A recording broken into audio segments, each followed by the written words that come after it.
दोस्तों नमस्कार। मैं शेर सिंह राणा, राष्ट्रवादी जनलोक पार्टी सत्य का राष्ट्रीय संयोजक, आप सभी को बहुत बहुत प्रणाम करता हूं।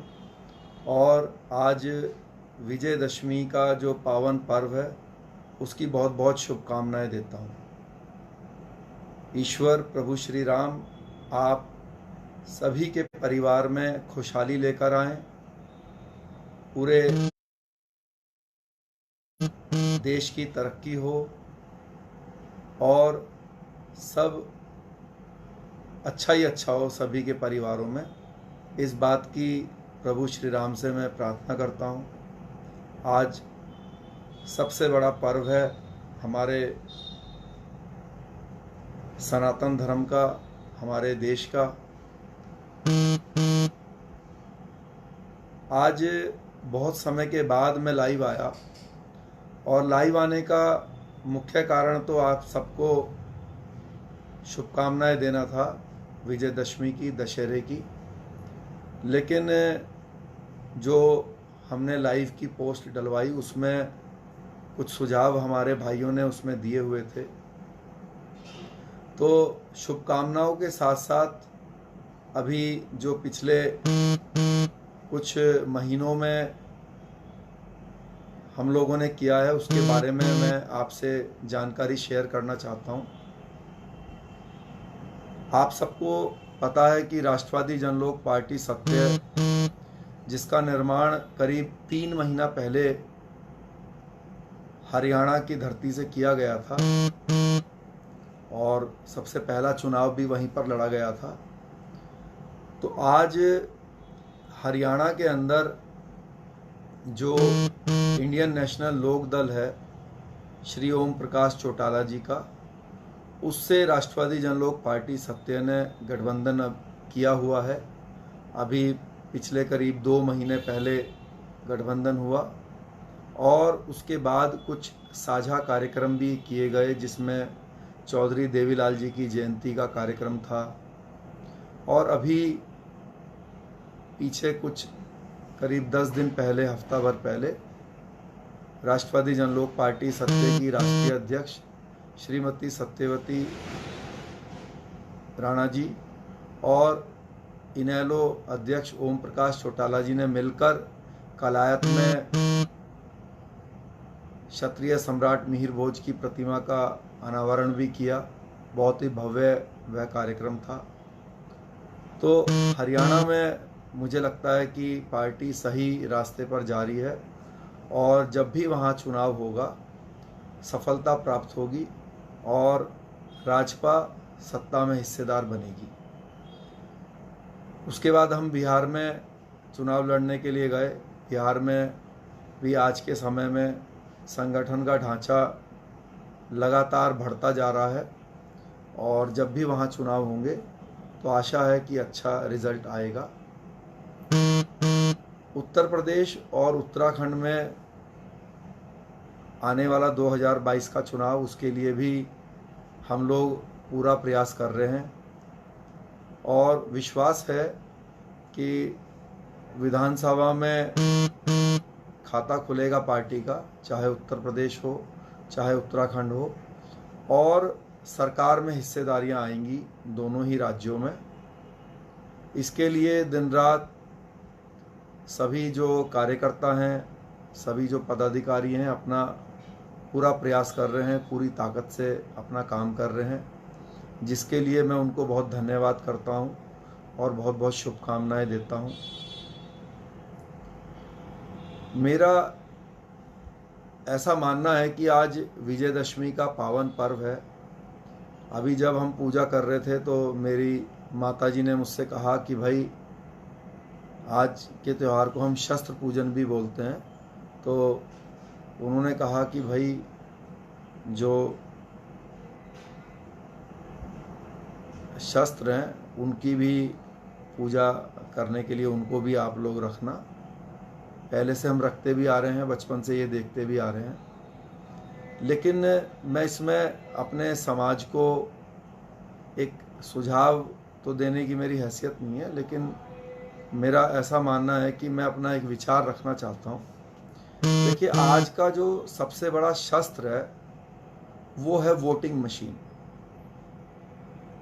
तलवार हो, राइफल हो, बंदूक हो, ये जो हम इनकी पूजा करते हैं शस्त्र की, इसका पीछे कारण ये है कि ये राज सत्ता की निशानी है। राज सत्ता को प्राप्त करने के लिए शस्त्रों की पूजा की जाती है और शस्त्र को जो है वो इतनी मान्यता मिली हुई है, क्योंकि 1947 से पहले जब देश में राजतंत्र था तो इन तलवारों के या बंदूकों के माध्यम से ही राजसत्ता प्राप्त होती थी। लेकिन आज जो राजा है, जैसे कि आप सबको पता है, मोदी जी आज का राजा है देश का, तो मुझे नहीं लगता कि मोदी जी ने कहीं तलवार चलाई होगी या फिर कहीं बंदूक राइफल चलाई होगी, लेकिन फिर भी वो राजा है। क्योंकि लोकतंत्र में जिस माध्यम से वो राजा बने हैं वो है वोटिंग मशीन। तो तलवारों के साथ साथ वोटिंग मशीन जो आज की असली शस्त्र है, जिसके माध्यम से राजसत्ता प्राप्त होती है,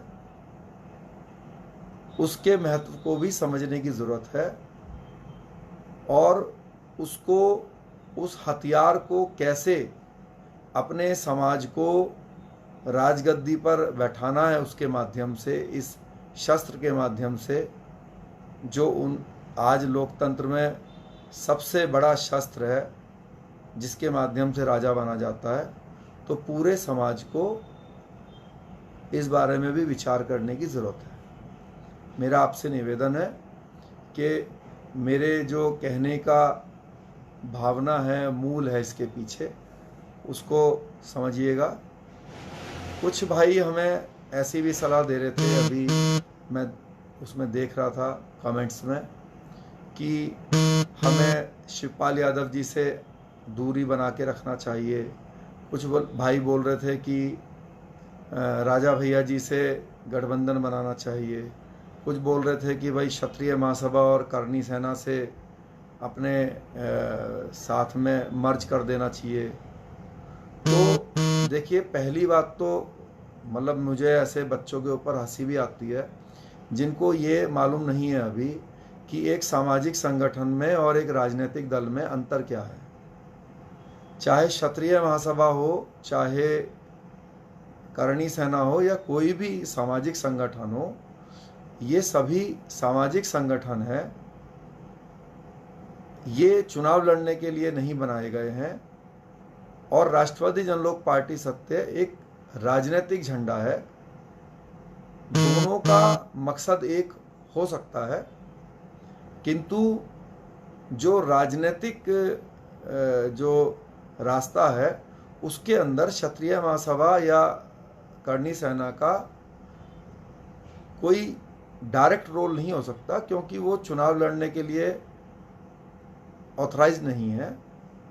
उनको एक ऐसे दल की जरूर सहायता करनी चाहिए जो उनके विचारों को राजनीतिक रूप से सत्ता प्राप्त करके पूरा कर सके।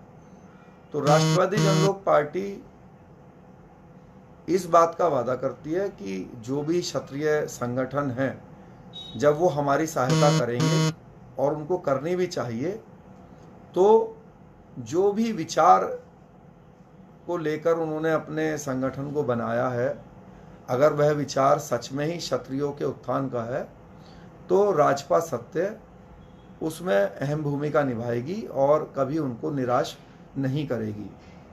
अगर मकसद बनाने का निजी स्वार्थ है तो उसका तो हमारे पास फिर कोई उपचार नहीं है। तो मैं सबसे आह्वान करूंगा कि जितने भी क्षत्रिय संगठन हैं वो अपने इस राजनीतिक दल राष्ट्रवादी जनलोक पार्टी सत्य का तन मन धन से सपोर्ट करें, जिससे कि ये सत्ता में आए और सत्ता में आकर जिन चीज़ों के लिए आए दिन समाज को सड़कों पे आना पड़ता है, इन संगठनों को सड़क पे आके धरना प्रदर्शन करना पड़ता है, ऐसी फिर मजबूरी इनके पास नहीं आएगी। इनको धरना प्रदर्शन करने से पहले ही इनकी इच्छाओं को पूरा किया जाएगा सत्ता में आकर। दूसरा जो सुझाव मेरे भाइयों ने दिया, वैसे तो अनेक सुझाव देते हैं और हम सही सुझाव पर हमेशा अमल भी करते हैं, लेकिन क्योंकि कि अपनी अपनी सोच होती है, ऐसा नहीं है कि सभी की सोच उतनी गहराई वाली हो या सही ही हो। हमेशा जो हमें सलाह देते हैं भाई कि भाई हमें शिवपाल यादव जी से दूरी बनानी चाहिए, अखिलेश यादव से दूरी बनानी चाहिए, जयंत चौधरी जी से दूरी बनानी चाहिए, मायावती जी से दूरी बनानी चाहिए, या किसी भी राजनीतिक दल से, तो देखिए आपने देखा होगा मैं अभी भी प्रयास करता हूँ, क्योंकि मेरा विचार है कि उसी से ही आप लोगों को सत्ता प्राप्त होगी। लेकिन आपने महसूस किया होगा कि जब हमने ऐसे भाइयों का कोई इलाज नहीं है मेरे पास, जब हमने कहा कि भाई हम अपने मुस्लिम भाइयों को साथ लेकर और सत्ता में हिस्सेदारी बनाएंगे, तो लोगों ने हमसे कहा कि राणा जी आप मुसलमानों को साथ ले रहे हैं, ये तो अच्छा नहीं है, मुसलमान तो ये हैं और वैसे हैं और वो हैं। तो हमने कहा कि चलो ठीक है भाई, आप लोगों को जो खासकर भाजपूत हैं उनको मुस्लिम भाइयों से समस्या है, तो चलो, तो हमने उनसे पूछा कि भाई ठीक है, तो हम अपने यादव भाइयों को साथ ले लेते हैं। तो हम यादव भाइयों को साथ लेते हैं, तो अब भी कमेंट्स करते हैं कि आप शिवपाल जी को क्यों साथ ले रहे हो, अखिलेश को क्यों ले रहे हो। अपने जाट भाइयों को साथ लेते हैं तो आपको उसमें भी परेशानी हो जाती है, उसमें भी आपको कमियां दिखती हैं कि भाई ये तो जाट जो हैं खालिस्तानी हो गए हैं और जयंत तो जो है खालिस्तानियों का साथ दे रहे हैं। जब अपने गुजर भाइयों को साथ लेते हैं तो आप उनके लिए भी चोर और पता नहीं क्या क्या शब्द होगा यूज़ करके उनको भी कहते हैं कि इनसे भी दूरी बनाइए। जब हम दलित भाइयों को साथ लेने का प्रयास करते हैं तो आपको मायावती जी में और दलित समाज में भी दिक्कत आने लगती है कि ये SC/ST मुकदमा लगवाते हैं। तो मुसलमानों को साथ लेने की बात करते हैं तब भी आपको समस्या है। और हिंदू जो सनातन धर्म है, जब उसके अलग अलग जो वर्ण हैं, पिछड़ी जातियां हैं, जो दलित भाई हैं, जब उनको साथ लेने का प्रयास करते हैं तब भी आपको समस्या है। तो दिमाग में आपके समस्या है। असल में आपका मन मैला है, आप नहीं चाहते कि क्षत्रियों का ये झंडा राष्ट्रवादी जनलोक पार्टी सत्य खड़ा हो, सत्ता में आए और अपने समाज के बच्चों को ज़्यादा से ज़्यादा रोजगार और नौकरियां दे सके। आपके मन किसी का गुलाम है शायद, जिसके कारण आप ये उल्टी सीधी जो सलाहें हैं हमारे पास भेजते रहते हो। पहले आप आज खुद मन में विचार कीजिएगा कि हम किसको साथ लें। दलितों से आपको दिक्कत है, गुजर भाइयों से आपको दिक्कत है, जाट भाइयों से आपको दिक्कत है, यादव भाइयों से आपको दिक्कत है, सबसे आपको दिक्कत है, ब्राह्मणों से भी आपको दिक्कत है। तो आप ये बताइए कि फिर अकेले क्या झुंझुना बजाएंगे आप? तो इसलिए अपनी सलाहों को पहले अपने मन में विचार कीजिए और हमें तब सलाह दीजिए। मुझे ऐसा लगता है कि हम सही रास्ते पे जा रहे हैं। चौटाला जी से जो गठबंधन हरियाणा में हुआ, उसका लाभ हरियाणा का पूरा राजपूत समाज जब सत्ता में हम आ जाएंगे, 2-3 साल के बाद जब चुनाव आएंगे, तब अपनी आंखों से देखेगा। और अभी उत्तर प्रदेश में और उत्तराखंड में भी जब हम सत्ता में हिस्सेदार बन जाएंगे, तब अपनी आंखों से और आप इस महत्व को समझेंगे कि अपने झंडे का लाभ क्या होता है।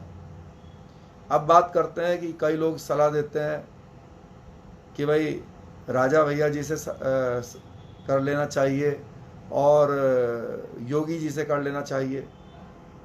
पहली बात तो हम आपको बता दें कि जो योगी जी हैं, योगी जी के घर की पार्टी नहीं है। योगी जी भारतीय जनता पार्टी में सिर्फ एक पदाधिकारी हैं। उनके जैसे कई मुख्यमंत्री घूम रहे हैं अलग अलग राज्यों में। आपके बगल में मध्य प्रदेश में भी है, इधर उत्तराखंड में भी है, तो कई राज्यों में, इधर हरियाणा में भी है। तो उनका खुद की गारंटी नहीं है अपनी पार्टी में कि वो किस स्थान पे कब तक रह पाएंगे। तो अगर हम उनसे अप्रोच करें भी तो ऐसा नहीं है कि वो अपनी इच्छा अनुसार हमारे साथ गठबंधन कर सकते हैं या अपने इच्छा अनुसार हमारे समाज के लिए कुछ कर सकते हैं। वो सिर्फ एक भाजपा के, अपनी जो उनकी पार्टी है उसके सिर्फ एक, वहाँ पे आप इसको सेनापति बोल लीजिए, जो थोड़े नीचे पद पे होते हैं वो प्यादे होते हैं, ये सेनापति हैं। लेकिन सेनापति हो चाहे प्यादा हो, चलती तो झंडे की ही है। झंडा जो कहेगा उनसे उस अनुसार वो अपना कार्य करेंगे। जो श्रीमान जी हमें राजा भैया जी के लिए बोलते हैं, राजा भैया जी से हमें कोई आपत्ति नहीं है, वो हमारे भाई हैं। लेकिन पूरा समाज ये विचार कर ले, मैं हमेशा राजा भैया जी के साथ जाने में जो है फख्र ही होगा। लेकिन कभी कभी मैं अपने मन में ये महसूस करता हूँ कि जिस भावना के साथ राजपूत समाज ये सलाह देता है कि राजा भैया जी के को साथ लेना चाहिए, क्या उस भावना पर कभी राजा भैया जी खरे उतरे हैं? चाहे अभी मिहिर भोज जी वाला प्रकरण हो या कोई भी प्रकरण हो जिसमें राजपूतों के साथ अन्याय हुआ हो या हो रहा हो, तो मेरी जानकारी में तो नहीं है।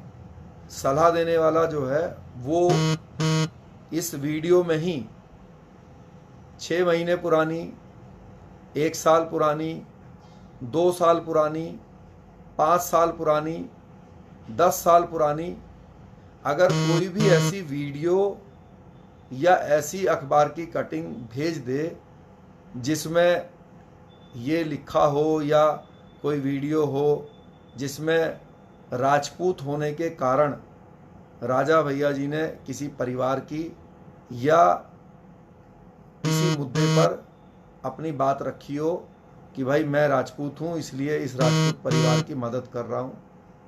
बिहार में बहुत हत्याकांड हुए, उत्तर प्रदेश में भी आए दिन राजपूत समाज के साथ कुछ ना कुछ होता रहता है।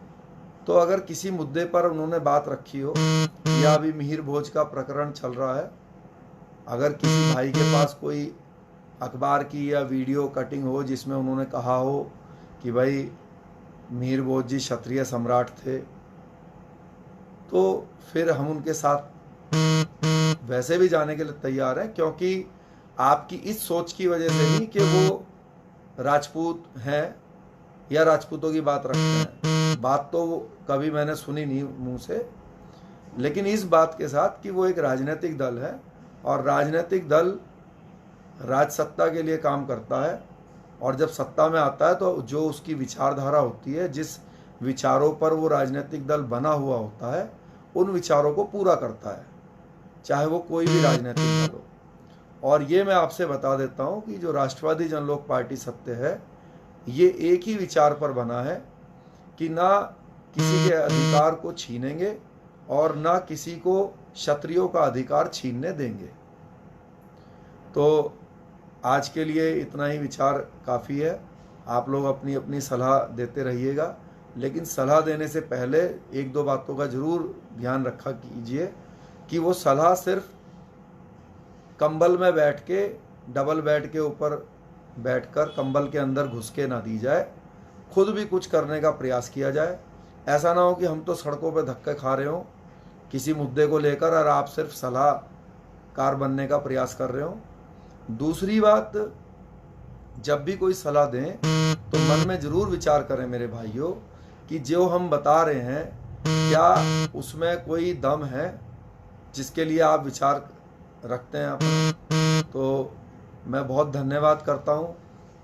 आप लोग दिन रात इस मुहिम को, इस पार्टी को आगे बढ़ाने का प्रयास कर रहे हैं, और मैं आज विजयदशमी के पर्व पर आपसे वादा करता हूँ कि दिन रात मेहनत करेंगे, और इसके जो लाखों कार्यकर्ता पदाधिकारी हैं वो भी दिन रात मेहनत करेंगे कि राष्ट्रवादी जनलोक पार्टी सत्ता में आए और सभी जाति, सभी धर्म के लोगों का सम्मान दे। जो उनका अधिकार है वो उनको दे, और जो हमारा अधिकार है वो भी किसी को हम छीनने ना दें, हम भी वो उस अधिकार को प्राप्त करें। इसके लिए हम काम करेंगे। बहुत धन्यवाद। एक बार दोबारा से आप सबको बहुत बहुत शुभकामनाएं। परिवार में रहिए, खुश रहिए। ईश्वर सदा आप सबके ऊपर अपनी कृपा दृष्टि बनाए रखे। बहुत बहुत धन्यवाद। हम राष्ट्रवादी लोग हैं, अपने देश से प्यार करते हैं। हम देश के साथ साथ अपने समाज के प्रति भी वफादार हैं और अपने परिवार के प्रति भी प्रेम भावना है। तो अभी तक जो लोग, कई लोग अपना जो कार्य कर रहे हैं वो इस प्रकार से करते हैं कि जैसे कि ये राष्ट्र है, फिर ये धर्म है। अभी तक वो 2 स्टेप पर सीमित है। मैं आपसे ये कह रहा हूँ, राष्ट्रवादी जनलोक पार्टी से जुड़िए और राष्ट्र के साथ भी, धर्म के साथ भी, समाज के साथ भी और अपने परिवार का भला हो, इसके लिए भी आप अपना काम कीजिए। और वो चारों चीज़ें सिर्फ आपको अपने झंडे के मार्फत ही प्राप्त हो सकती हैं, क्योंकि भाजपा हो या कोई भी दूसरा राजनीतिक दल हो, उससे आप राष्ट्र या धर्म की जो जिम्मेदारी है उसको तो पूरा कर सकते हैं। आप इस बात पे तो खुश हो सकते हैं कि मोदी जी ने फाइटर प्लेन खरीद लिए राफेल के, या सड़क बहुत बढ़िया बन गई, या मंदिर बन गई। तो ये क्या है? राष्ट्र का काम हुआ, धर्म का काम हुआ। लेकिन समाज और जो आपका परिवार है उसको तो कुछ नहीं मिला।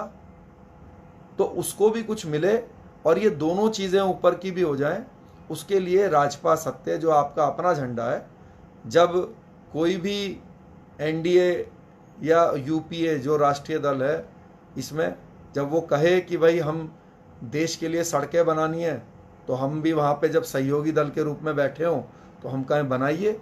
जब वो कहें कि हमें फाइटर प्लेन खरीदना है तो हम कहें खरीदिए।